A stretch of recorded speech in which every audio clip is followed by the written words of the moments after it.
Buenos días, estamos con la doctora Alicia Civera en el segundo día de actividades del paro activo de los estudiantes del Departamento de Investigaciones Educativas del CINVESTAB.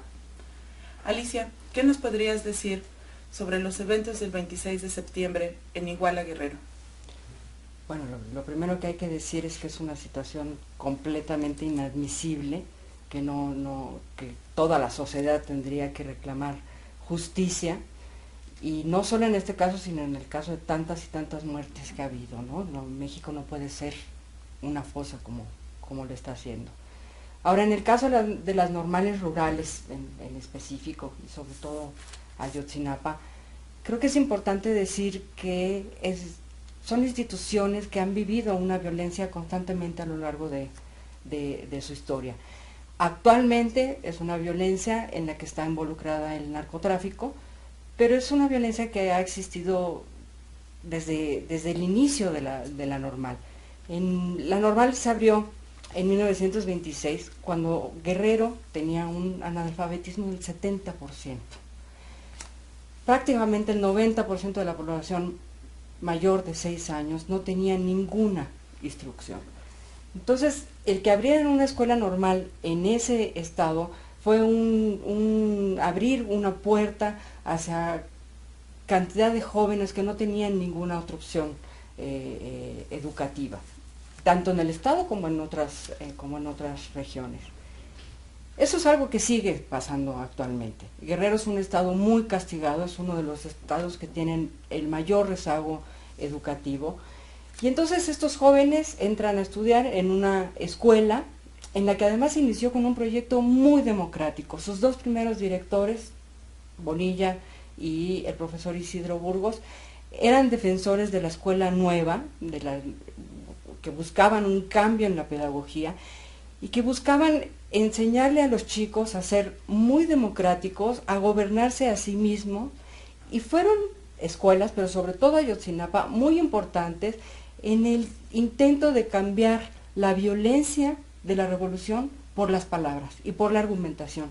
Si algo era importante en la escuela de Ayotzinapa era lo que se llamaban las velas, que eran reuniones en las que los maestros hacían reflexionar a los estudiantes acerca de las condiciones de vida y de todos los sucesos que pasaban en las escuelas. Enseñaban, hacían títeres, enseñaban por medio del juego, por medio de actividades lúdicas, de proyectos, de investigación, rompiendo con un modelo pedagógico que venía desde el porfiriato de una manera muy importante, especialmente en Ayotzinapa.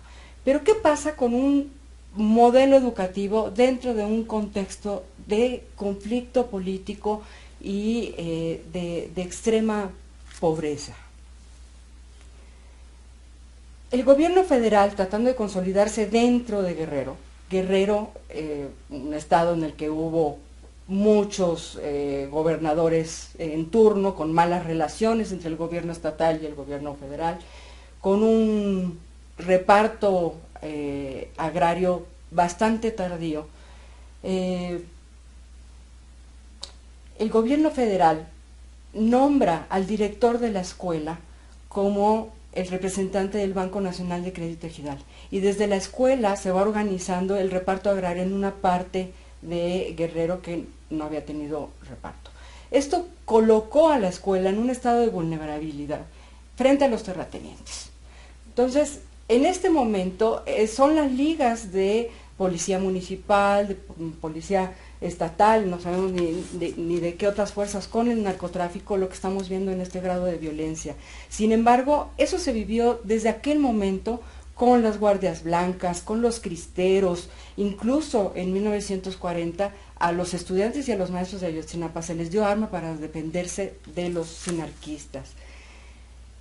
De la policía estatal, de la policía federal, de las disputas entre el gobierno federal y el gobierno estatal. En aquel momento era Ezequiel Padilla, que era secretario de Relaciones Exteriores en momentos de la Guerra Mundial, y en donde había un control de Estados Unidos. Incluso Estados Unidos pidió informes a algunas normales rurales de cuáles eran sus actividades dentro de las escuelas, de mucho ataque hacia lo que consideraban comunista, pero ustedes saben que en ese momento, en los años 30, bueno, a mucha gente se le llamaba comunistas cuando tampoco lo eran, ¿no?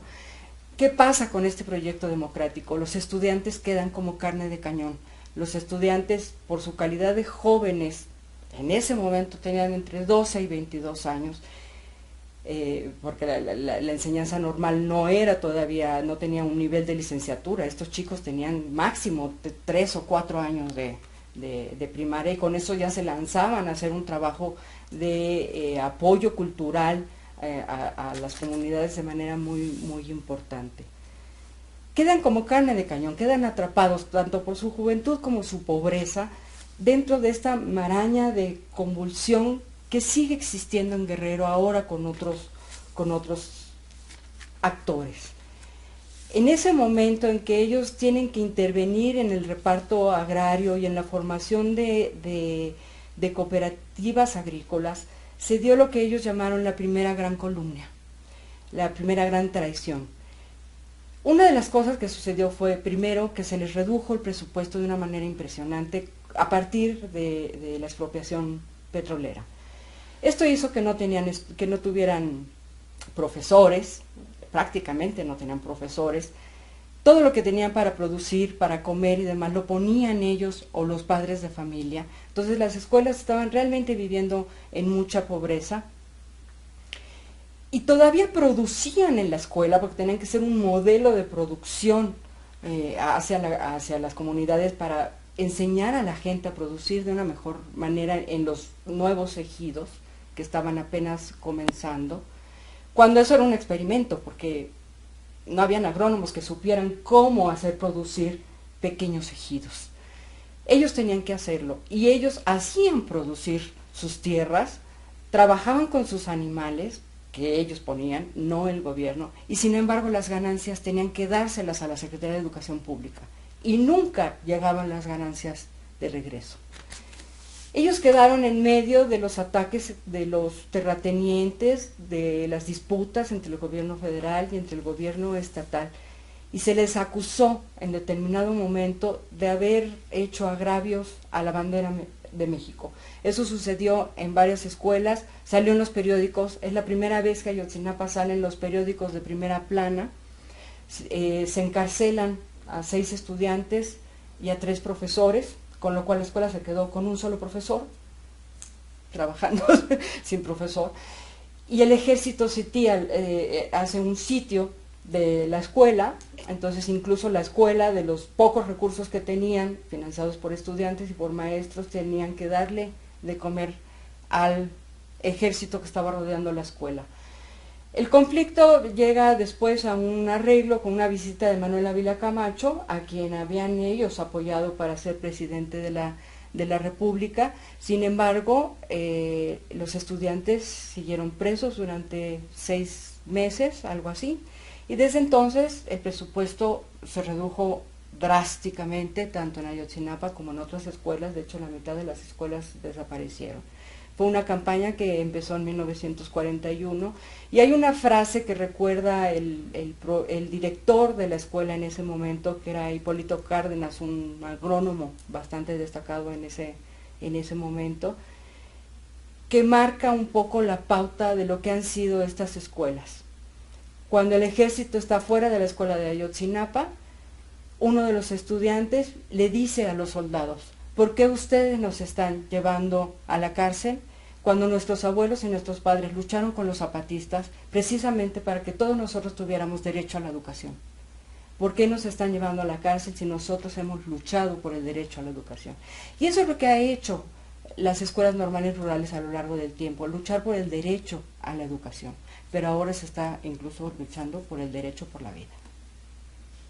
Alicia, muchas gracias. Has puesto temas muy interesantes sobre la mesa para pensar qué pasó el 26 de septiembre de 2014.